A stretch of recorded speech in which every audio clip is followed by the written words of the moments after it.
Big Metaverse. Project Nera, produced by WordAMyth and Universe 30. Written by God's Voice 99, Season 1, Project Nera, The Digital Serpent. Chapter 1, The Serpent's Shadow. The air hung heavy, thick with the oppressive humidity of a Kingston afternoon in 2025. But the real weight pressing down on the city wasn't the weather, it was the impending arrival of Project Nera. Nera, an acronym for National Electronic Registration Administration, was Big Metaverse's latest offering, a sleek, insidious serpent slithering into the heart of Jamaican life. Disguised as a benevolent initiative, a streamlined system for healthcare, education, and social services, Project Nera was a digital cage, designed to ensnare the population, track their every move, and ultimately, control their very thoughts.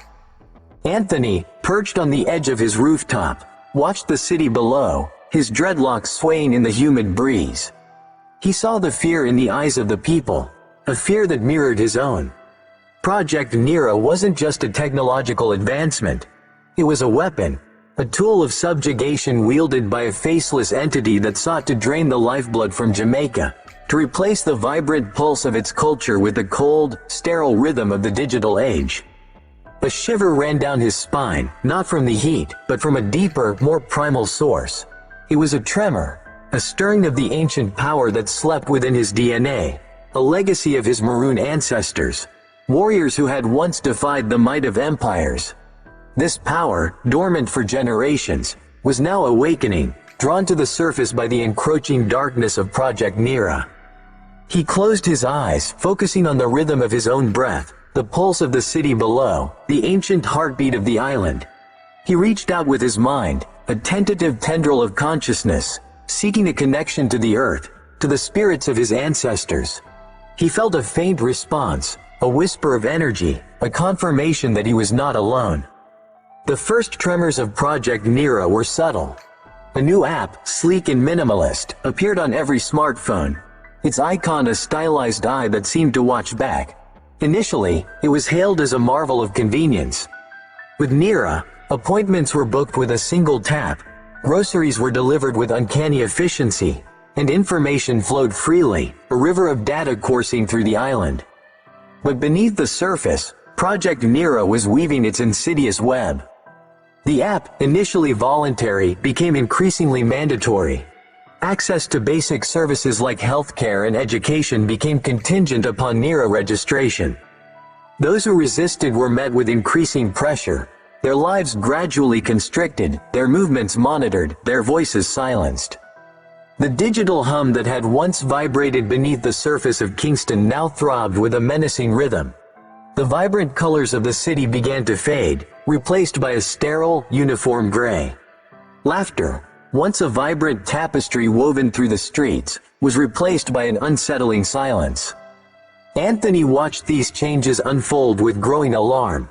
He saw the fear in the eyes of the people, a fear that deepened with each passing day.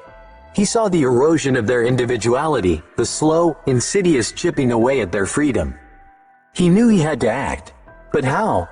He spent his days traversing the city, speaking to the people, sharing his concerns, reminding them of their history, of the resilience of their ancestors. He held clandestine meetings in hidden corners, his voice a low rumble against the encroaching silence.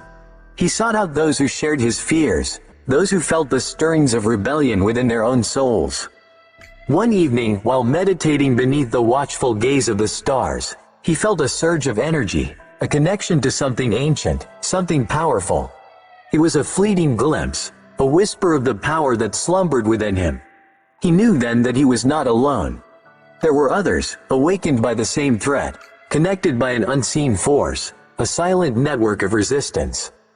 The 144,000, he realized, were not a myth. They were real, and he, Anthony, God's Voice 99, was one of them. But Anthony wasn't sure how to find them. The 144,000 were a whisper on the wind. A legend whispered in hushed tones in smoky back rooms. They were a network built on trust and intuition, a silent web of resistance woven through the very fabric of the city. He began his search in the places where the spirit of Jamaica still thrived, The dusty markets where the rhythms of life still pulsed strong, the smoky bars where the sounds of live music still echoed, the hidden temples where the ancient wisdom of the island was still preserved. He sought out elders, griots, and healers, those who still held the keys to the island's soul. He spoke to Mama Rose, a woman whose hands seemed to emanate a healing energy, her eyes holding the wisdom of 1,000 lifetimes. He consulted with Jamarli, a Rastafarian elder whose words were laced with the wisdom of the ancestors.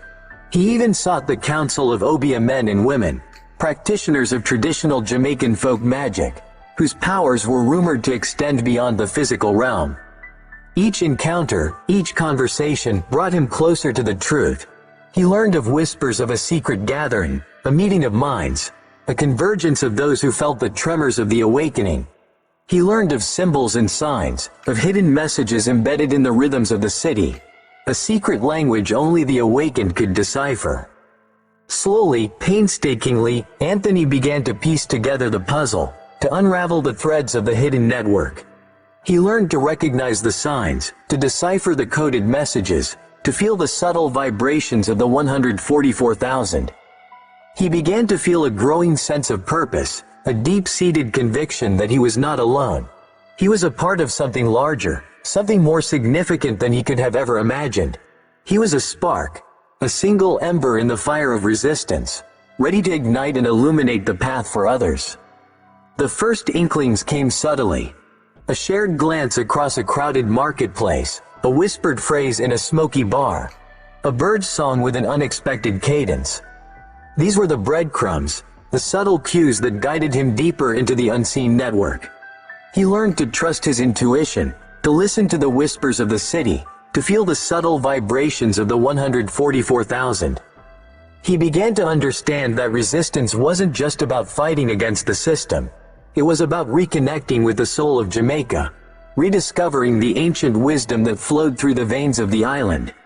It was about remembering who they were, a people forged in the fires of adversity, a people who had always found ways to resist, to survive, to thrive. And as he delved deeper into this hidden world, Anthony began to feel a shift within himself. The dormant power within him, the legacy of his maroon ancestors, began to stir, a low hum that resonated deep within his bones. He felt a connection to the earth, to the spirits of the island, a sense of belonging to something larger than himself. One evening, while searching for clues in the vibrant chaos of the Coronation Market, he noticed her. Lisa, her eyes sharp and alert, was observing the crowd with the same intensity he felt. There was an unspoken understanding that passed between them, a recognition of the danger that lurked beneath the surface of the city's vibrant facade. Lisa, a street artist known for her vibrant murals that defied the creeping gray of Project Nera, shared Anthony's concerns. Her art, a vibrant counterpoint to the sterile digital aesthetic, was a form of resistance in itself. As their eyes met across the bustling market, a silent conversation passed between them, a recognition of the impending storm. "You see them?" Lisa whispered, her voice barely audible above the din of the market, gesturing towards a group of tourists snapping photos with their Nera-enabled phones, oblivious to the vibrant chaos around them. Dem lost in the digital haze. Can't see the life, can't hear the rhythm. Anthony nodded grimly. Lisa, dem soul dry up. The machina sucked dem out. Dem worship the matrix. Lisa's eyes hardened. Anthony, we can't let them win. We have to fight back, for ourselves, for our children, for the soul of Jamaica. And so began their partnership, a fragile alliance forged in the face of impending darkness. They were two souls, awakened by the same threat, their individual strengths converging to form a force that could not be ignored. Lisa, his longtime friend, his confidant, his lover. Their bond ran deeper than mere resistance. It was a connection forged in shared experiences, a deep understanding of the island's soul, and a passionate love for the life they were fighting to protect. End of chapter. Subscribe for more, new episodes every Monday. And don't forget to like and share.